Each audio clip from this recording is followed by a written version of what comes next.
by a colleague called Marco, who works for Firefox. He's actually wrote about different roles of different use of role is called application. So there's so much happening, and you can use any technology that you want, but if you use it correctly and use it in a right way, you can create an inclusive and web for all. So with that, let's have some discussion or questions.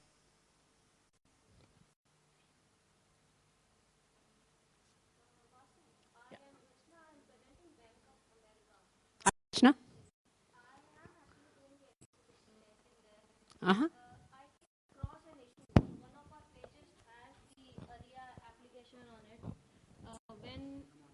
When I test it with JAWS, it does not opens the links list dialog for me. It says this JAWS can work only on the web or internet related pages. It cannot open the linked list dialog on Firefox only, but it does work on the Internet Explorer.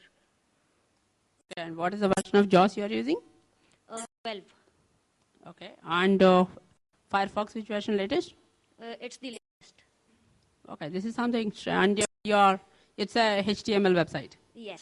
Okay, and it's based on. It's on not Ajax? actually only HTML. It's you used Ajax. The CMS-based website. And what CMS are you using? Sorry? What CMS are you using? I'm not sure. I mean, Okay, but you used Ajax. I think so. There. Okay. How did you sure that you used ARIA into it? I was told it is the ARIA application. That is why it is not working on Firefox. JAWS is not working on Firefox. In fact, one of the best browsers, one of the browsers which actually initially got support for ARIA is actually Firefox. So I'm not sure if I have a direct answer to you right now, but if we actually look into that offline, and if you actually could show me the application and all that, we can possibly able to. Yeah, sure you can. Hi.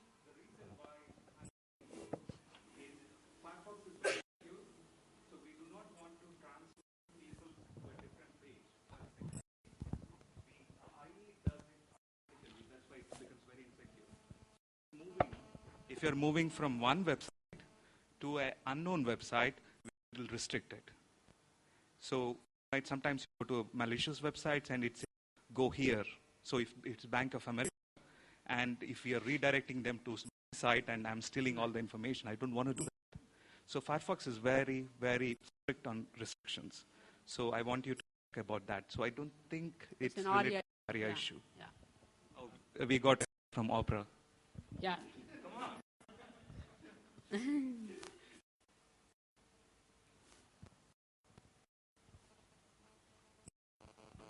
Okay, I just wanted to add to his point that when it comes to Ajax requests specifically, generally speaking, there's a restriction when it comes to requesting resources from cross-domain resources. Right? There's a proper restriction on that. Now there's a thing called cross-origin resource sharing, which we can use to make that any resources which are pulled from any other origin can be taken. Right? But unless you use CORS, there will be a security restriction. This is in modern browsers. Firefox is there in Opera and many other browsers as well. Yeah. So there's a way to get around this. It's called CORS. So maybe you can probably take on that. All right. Anyone else? Hey. Please do tell your name.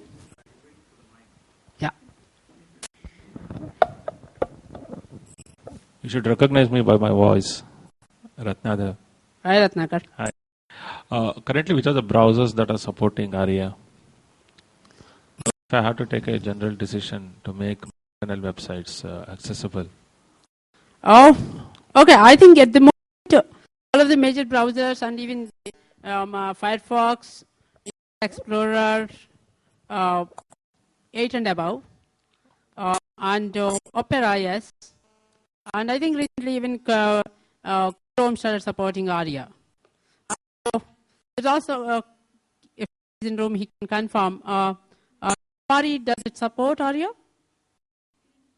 It's not here. It's got some intermediate support for also. But all the major have got support. Shwetangi, you want to add anything? Yeah.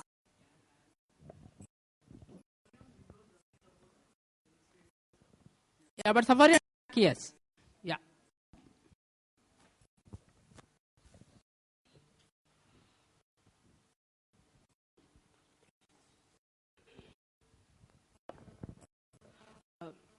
Vasu, K. Pratap, tell me your role Arya in Java web application.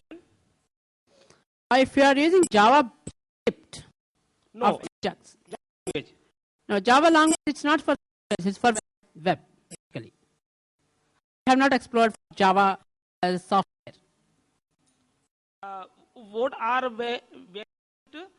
It works for Ajax. It's actually a solution for Ajax and JavaScript. Okay, based on it's the web applications. what are benefit to using Sorry? what are benefit to using Arya? Okay. I'll give you a very, very simple example. If you are using internet today, earlier when you submit a form and if there is any errors, if you don't fill up a phone number correctly or if you don't fill up certain fields, it used to refresh the page or it used to give you a dialog box with a standard your dialog box. But today, that happens dynamically when you actually type something and if you press tab and there is a error in that particular field, it varies there and then and it tells you you did not fill it properly. Okay, so that is happening dynamically. That means that is happening at the end itself. Okay, so it to that to a screen reader user, you need to use something called Arya because that has been caused by using technologies like JavaScript. So to make that accessible, you need to use a solution called Arya. But if you need any specific and more clarifications, you can even talk to me, one of our colleagues of here. One more thing regarding Arya is, as I talked yesterday as well, whenever something changes dynamically within a page, you know, who can see their notification is visual. See, okay, something is changed in the page, right? But when it's using a screen reader, that's something a little bit difficult to notice, right? So with Arya, what you can do is you can set, you know, when an update is fired to the user, okay, something has changed, and also kind of changes have been made. So you can do something like specify that only if a text is within an element, notify the user, and also notify the user in what to just barge in and tell him right now, or do you want the user to what he's doing and then tell him, you know, actually have a very trained control over what you notify the user and in what way.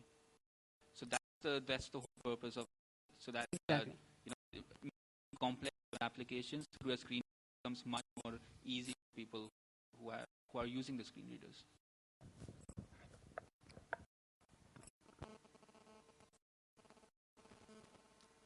Anyone else?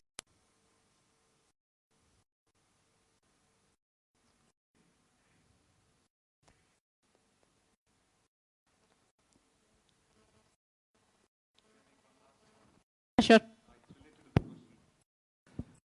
Sometimes it's possible to use Arya features inside native applications. If you are developing in Python or Java and you use a small web browser display, then Arya works. So the example I can give is Linux, the install manager. It used to be a web page. So since it's a web page and the content is HTML, Arya will really work. So it can also be used in desktop applications as well. So I think that is related to a web, related about using the browser. Yeah, any application that uses WebKit can also take advantage of Arya. Good.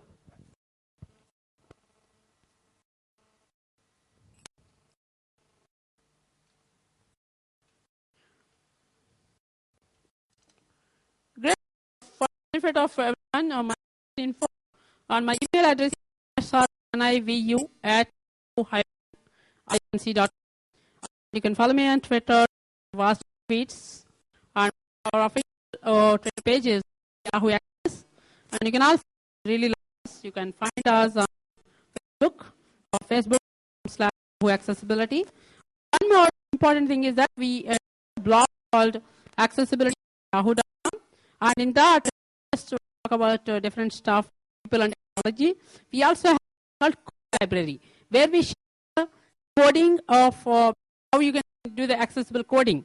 So, like we have files and of forms, coding examples there. You can go to the Code Library blog and check out and stay connected and do stay in touch. Thank you so much.